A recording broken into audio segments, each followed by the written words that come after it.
Shalom, shalom. First thing I want to do is give all praise and honor and glory to Yahweh Ba'asham, Yahweh Shai, Ba'asham Rakah Kadash. Double honor to the apostles and elders of Great Millstone. We say tasty to you, brothers.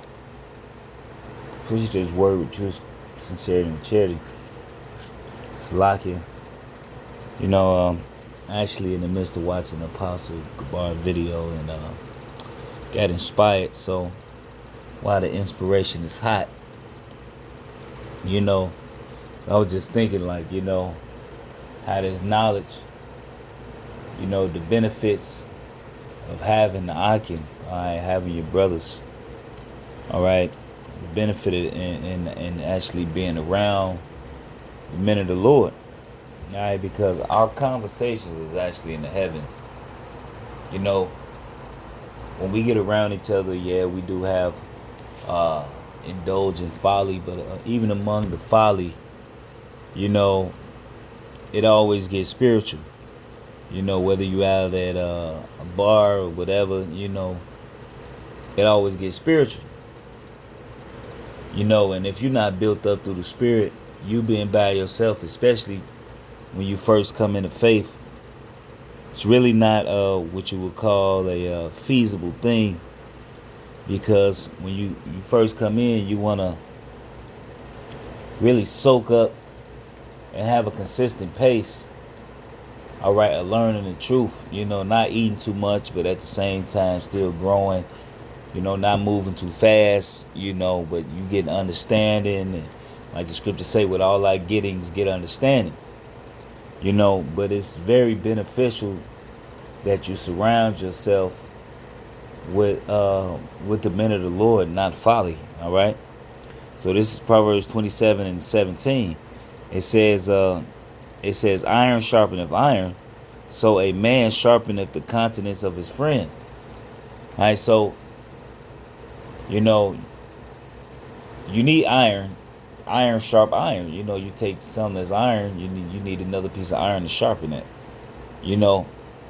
So when you have a brother, all right, let's say you're around a brother and he say something that a young brother, he say something that's not quite together.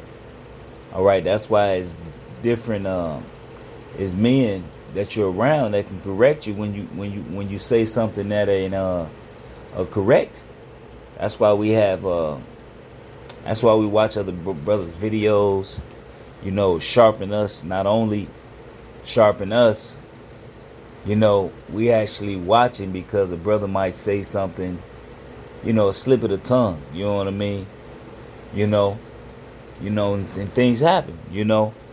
But being around the men of the Lord actually helps not only give you a better understanding as far as the scriptures, but a better understanding as far as life as well. Because, you might be an older brother in the camp and be still a young man, but you have older men that's in the camp, all right, that's elders in life. Me personally, I'm still a young man. I did have my father and my mother around, but really wasn't a big influence on me because how it is, and a lot of learning how to become a man came from men in the truth. It didn't come from my father. Things I learned how to become pretty much self-sufficient didn't come from my father. It came from the men of the Lord, which actually is the spirit of Yahweh Shema Shai. All right. And it's actually very beneficial that you be around these men and that we be around each other. All right.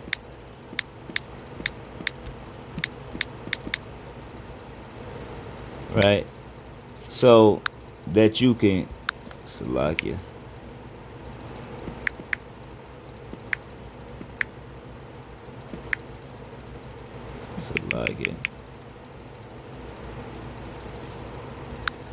Because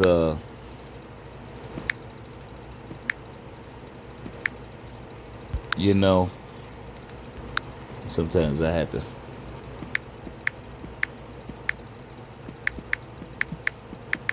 switch.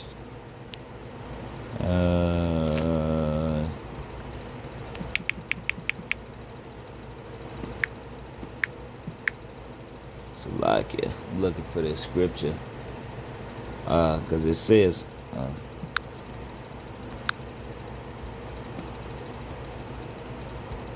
for this word. All right. We really need one another. All right. So I had to pause it to find this scripture. It's Hebrews 10 and 25. I'm gonna start as 24. All right. It says, and let us consider one another to provoke unto love and to good works. All right. Not forsaking the assembly of ourselves together, as the manner of some is, but exhorting one another, so much the more as ye see the day approaching. All right. So we understand what's going on, and we see the time and the day, and what's going on. All right. So how much more we need to be, you know, really exhorting one another and making sure one another is on point, man. You know, building each other up, you know, admonishing one another, you know, encouraging one another, and not only that, but reproving. All right, when you got elders around you that's reproving you to correct you, but it's still and one and the same, building you up. All right, sharp, like the scripture say, like I just read earlier, iron sharpeneth iron. All right, because you know, if you're not a brother who's really built up and grounded in the faith, being alone could be detrimental. You know, all right, being alone could be detrimental. All right.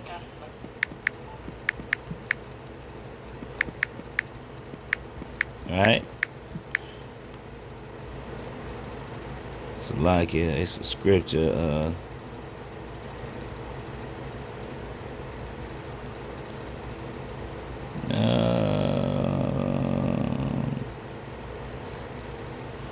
This is Romans 14 and 17. It says, for none of us liveth to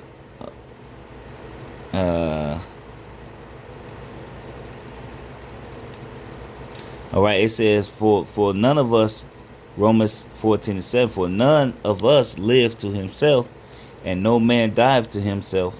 For whether we live unto the Lord, and whether we die unto the Lord. Whether we live, therefore, or die, we are the Lord's. All right, so, you know, we here to do the Lord's work, man. All right, we here to do Yahweh Shema Shai's work, man. All right, you know, so we can't really just isolate ourselves and just be completely absent from the flock. All right, you may not be a brother that you would say be around physically, but through the spirit, you talking to brothers, you on the phone with brothers. All right, you got a good relationship with brothers because you talk to brothers all the time on the phone. You know, you may live hours out, or you just may live all the way on another side of town where you not be able, but you still connected to the body in some form of way. You're not just isolated all the way to yourself. All right, because what happens is, it's like you have a statue, and let's say you got a perfect statue, and you know how you see the cartoons, they take the chisel and they hit it one time and it all crumble. All right, so that's what these demons are trying to do to you. They trying to chip away at you, chip by chip, until they hit a critical point to where the whole statues crumble. All right, you know, so I think it's a scripture that go into that. You falling little by little, right? You know, and if you got a brother that's trying to, all right, if you're around brothers, they're actually trying to help make the statue more structurally sound. But if you by yourself, you don't have nobody to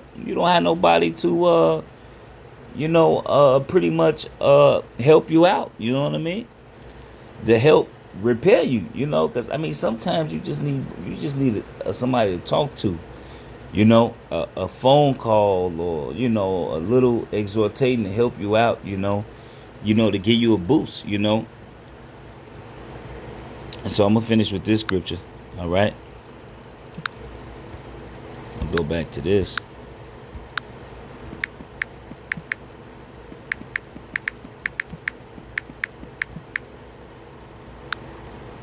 All right, this is Ecclesiastes 4:9. It says hold on, Salakia. It says two are better than one because they have a good reward in their labor. For if they fall, one will lift up his fellow, but woe to him that is alone when he falleth, for he has not another to help him up. Again, if two lie together, they have heat, but how can one be warm alone? And if one prevail against him, two shall withstand him, and threefold cord is not quickly broken. All right, so if you by yourself, man, it's not really a good thing to be by yourself, because you when you alone, you don't have nobody to check, you don't have nobody to reprove you. All right, and that's why you see some guys that was among the faith and became scoffers, because they was alone, man. All right, and they didn't keep to what they didn't keep the things that they was learned.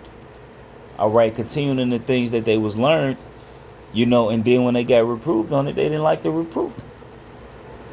All right, they didn't like the reproof. All right, but no man is higher than correction. All right, nobody's higher than correction. So look, we need each other. Whether you feel like your role is small, your role is actually greater than what you think. We really need each other. And this is not an I thing. This is a we thing.